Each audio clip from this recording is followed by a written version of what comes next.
saying that on camera. Good morning, race fans. Just kidding. It's actually afternoon and we're not racing at all in this video. Today's a very exciting day. We have huge news. Emily and I ended up buying another car. Yeah, we're not done with the Corolla. Say hello to the Chaser. It's raining right now in Washington. Otherwise, I would pull it out and show you guys it in the sun. And we'll spend like 5 minutes on that and then we'll get back into the Corolla build for the day. But honestly, if you guys want to see more Chaser content, and you don't really care about the Corolla anymore, let us know. It's kind of a really cool green blue color. I don't know if my garage does it justice, but little Cody loves it.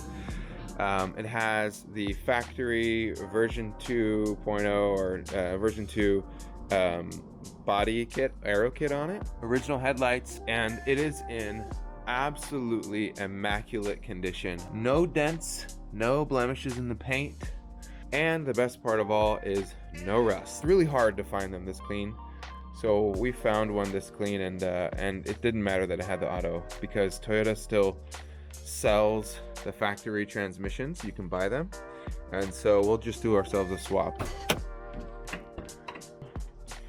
Not modified, totally stock, totally pristine, no cut harnesses, no missing pieces, no anything that would compromise the structural integrity of this car. Oh, there are some things it's gonna need. Hood props are gonna be one of them because it just fell on my head, but that's okay. That's like a $10 part. The car's from '96, so think about that. I put in new hardware because of our wonderful Flows hardware that we got for our Corolla, so I made this a little nice, but you know, by no means did I restore this. This is just how it came. The last time the timing belt was done was 99,000 kilometers ago, and it has 116,000 kilometers on it, so we got plenty of time with the timing belt. Cool thing about this car is, as it was before it left the port from Japan, it got inspected and it came over to the States in October. We just found it recently, so that's why we bought it, but it still has all of its Kansai service inspection stickers on it, which is so cool. Like when the radiator was inspected, 99,000 kilometers, September 25th here. I can't really decipher this one. It's just so hard for me to see, but they're all over the car. The sticker in itself is just cool. We'll continue around the car. Again, no modifications, totally stock 1JZ, super rare to find this. Everything works, all the fluids are clean. Might order a new radiator from Koyo, we'll see. Actually, what should we do? Should we give it just a little bit of modification, or should we totally keep it stock? The stickers and all the inspection on it make it so cool, but it is a 1JZ and it's a Chaser. We want to have fun, but anyway, let us know. What should we do? Should we keep it stock or should we modify it? Of course, I'm not going to do anything that's like shitty parts, but I mean, listening to the turbo go make turbo noises and adding some exhaust might be in the cards. The first thing we did when we got the car was we didn't even own it for maybe, I'd say 30 minutes. And I found a guy local in Washington on Marketplace selling some super rare, super hard to find, not because they're the most ballerous wheels, but because nobody really knows about them. Enkei Algernon Interlace for IS300 fitment, and a real mild fitment. The backs are 18x9 and the fronts are 18x8. And they fit this is no spacer, they're plus 38. They fit kind of flush.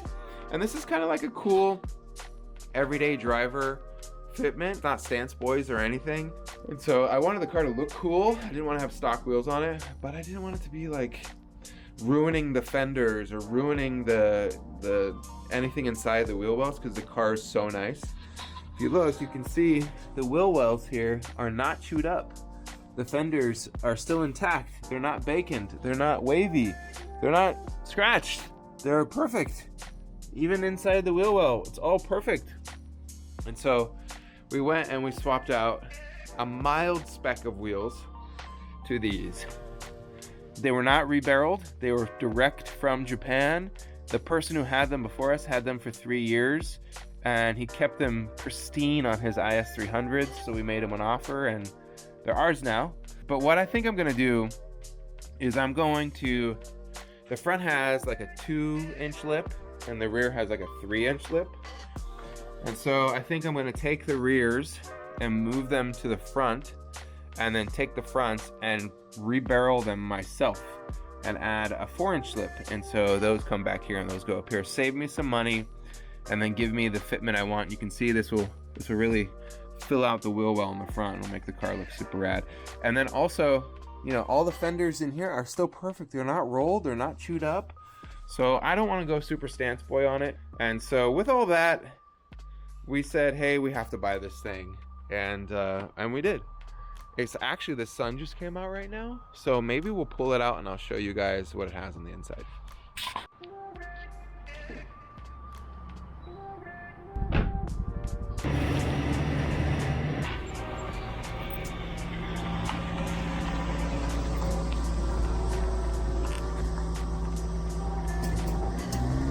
So you can see during the day, it's kind of like a cool blue-green color. The Enkeys only had 3 center caps, but it's okay. I found a guy who has extra center cap, and I'm gonna buy a set of spares on Yahoo Auction. Don't look at this too much. Super clean interior, original seats, nothing crazy.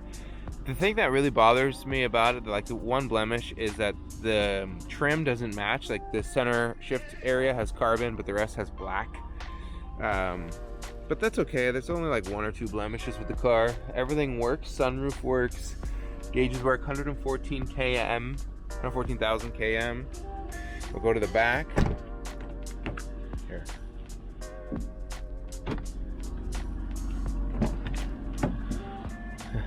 Of course, your boy had to add some squash air freshener.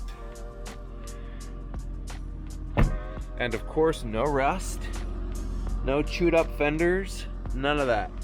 Just super clean, perfect paint. Toyota rain guards, hard to see on camera. There we go. Toyota. It's just super quiet, no noise. Runs really good. How cool is this? Still has all the Japanese stickers on it. Folding mirrors. Retract button. This is not gonna be a drift car. We do plan on switching the transmission over to an R154. Let us know if we should do more mods than that. For sure it's going to become a stick pretty soon. There might be some episodes on that. But other than that, I don't think we're going to add too much. That's it on the Chaser. Now that she's out here and the sun is up, I can actually resume working on the Corolla. So let's jump into it. Today's big project is getting the majority of the fuel system plumbed for the side draft carbs. And side draft carbs really like 3 psi, and right now, you saw in our previous video the things you need in order to do a 4AG swap. Well, there is no fuel pump on the 4AG that's going to feed those carbs, so we're figuring out where to put the fuel pressure regulator right now. I just got a like standard T1. I went with some blue hardware because the engine has some blue on it. Whoever, like Holley, Scepter, all you guys who make this fuel pump or fuel pressure regulator, this is the stupidest fucking bracket. First of all, the hole to put the bolt onto the firewall is behind the actual regulator. So how are you gonna access it? And then secondly, the mounting on the bottom are with Phillips heads. So I'm gonna make my own bracket out of some L brackets I got at Home Depot, and I'll fast forward all that stuff. You really don't care, but then I'll show you where I'm gonna put this. It's actually gonna go on the shock tower, and then we're just gonna start plumbing some lines to it.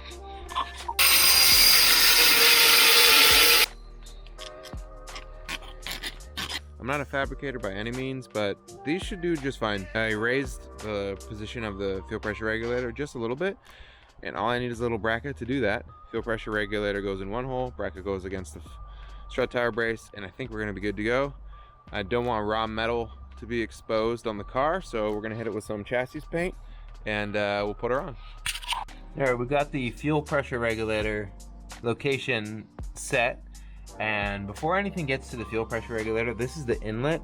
I'm going to install a fuel filter. Yes, this is an Amazon one, but it still will do its job. There's actually a flow arrow. You can kind of see the edge of it there, of which direction the fuel goes. This fuel in this car has been sitting for about a year, so I'm running a fuel filter no matter what. If this is junk, I'll throw it away, but I'd rather have a fuel filter. But the best part of all is there are 2 holes on the strut tower that actually were pre-drilled, and these holes line up perfectly. So she's gonna go right there, feed the fuel pressure regulator, and then the fuel line is gonna go through those grommets right there. So let's continue on with the install. Quick break time. I got the fuel filter mounted, I got the fuel pressure regulator mounted, and I was following the fuel lines all the way back. And I'm at a little bit of an impasse. I can try and figure out which hard line comes from the gas tank, buy a tool to put a flare fitting on that, then get a flare fitting hard line adapter to 6AN fuel line adapter thing. Or I was thinking I could just replumb from the gas tank connection all the way to the carbs, because I don't need return lines. There are literally 4 hard lines down there, so it's kind of a bit of a guessing game if I try to figure out which one is which. So it might be easier just to like redo the whole thing. So it brings me over to here. I'll give you guys some light. And I'm trying to remove the fuel tank cover. And this is the wiring harness for like the gas tank or fuel gauge. Everything is completely rusted out. I mean, all the bolts to remove this cover are completely rusted out. I brought in a flathead to maybe I can pick up on this rust, but we are just like rust city back here. The frame isn't rusted, it's just around the gas tank is rusted, and I don't want anything falling in the gas tank, so I'm not just gonna start drilling these out. I'm hoping I can like pry the rust off there. But TE72 problems. I know that 4AGs are prone to rusting in the gas tank. I know JSP Fab makes a billet cover, but I mean, I'm at the point where how do I get it off? So let's try and tackle that. So instead of making a vlog about drilling out bolts, which is really fucking boring, we're gonna move on and I'll drill out the bolts off camera. You guys don't need to see that stuff. I'm gonna decide to run 1 line from the fuel tank all the way up. I'm not gonna run all those 4 lines. I don't need them, and if someone gives me shit about not having return lines for this car, I don't care. But with that said, we're moving on, and we got some goodies in the mail today, or actually yesterday, and they have something to do with this here. I got a lot of wiring, so let me pull some of the wiring off really quick, and then we'll dive into what happened. Okay, so much better. The thing that I'm talking about has a lot to do with this area here, and it came from a really nice company, Chase Bay's clutch line. Inside this box we have Chase Bay's Willwood brake bias adapter, and we also have all the brake lines. All right, let's see if I can get this on. I bet you Chase Bay's made this kit for people with proper AE86s and not morons like me with TE72s and steering boxes, because the line kind of is only one length, and it makes the assumption that you don't have this stupid thing in the way. But I'll be able to tidy this down. I have a nice little clamp to keep it out of the way. I'm gonna tighten this up here, and then I'll go underneath the car and see if I can install the line to the slave cylinder and install my clutch fork boot. For some reason, I was super spendy on buying my clutch fork boot because I got a Ison one, which is probably the highest quality one you can get. Let's get underneath the car and throw this on.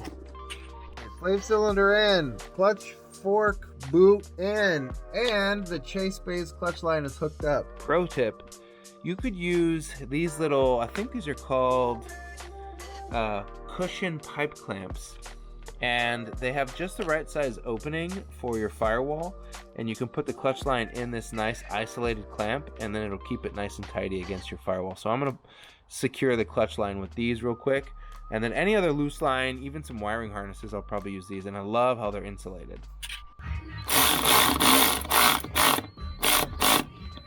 Alright, up next is the Chase Bay's brake lines. And look at this. They give you everything you need to install it. I mean, the kit isn't cheap, but you can see that it's going to be super helpful. You already have a T there for the front brakes, or this is the rear brake, sorry, bias. It's labeled R there. And then the front brakes come off that. and we'll continue with the install. Look at that, it already looks so much better, and I just put on the first line. The T bolt goes off the front. Obviously you got to tighten this. Make sure you put your crush washer on the top and the bottom of the banjo bolt. That way you have a nice secure fitting. And we'll continue to tighten this up by hand. All right, we got the brake bias controller on now. It's not like I'm going to be doing any drifting in this thing, but it's Gucci enough just to keep because it makes the brake install a lot easier. So sick! All right, the Chase Bays brake line kit is installed. Obviously it's dry right now, but super easy install. Literally this goes through the hole and goes into the driver's side brake area. This goes all the way across, goes in the passenger side. You just have to look at a picture, literally, there's no instructions needed. This double 90 goes to the brake bias control valve, and then finally the one line goes from the brake bias control valve all the way down to the rear brakes. I scratched the thing a little bit, but I don't care. Overall, super stoked. I could probably tidy this one up a little bit and follow the same path of these, right? So like maybe make this a little bit bigger fitting and put 2 in here, and then that'll make that look really nice and tidy. In fact, I'll probably do that. Thanks so much for watching. Emily just came home. I'm super excited. Maybe she'll be in the video, maybe she won't. But the Corolla got some serious progress. Oh my God, we got some hardware in there. And the garage is looking a mess because I just finished, literally. The Chaser's looking as clean as can be. I just detailed it yesterday. And we're gonna end this episode. Thanks so much for watching. It's a big one. I had a lot of updates. I did a lot of things, and we'll keep rocking and rolling. I think on the next episode we'll probably tidy up the fuel system. I got to remove those rusty bolts, run AN lines all the way up to the front, finish plumbing the carburetors, and then put on throttle body linkage. And I think that's it, really. Obviously I got to do the radiator, water pump, and all that stuff, but that's all easy compared to this. This is just one step closer to getting the car running and driving. So we'll see you guys later. It's time for me to take a break and then take the little babies on a walk. And thanks so much for watching. If you made it this far, drop us a comment and let us know if we should modify the JZX100 Chaser or keep it stock. It's so nice as it is, but I mean, it is a Chaser. So.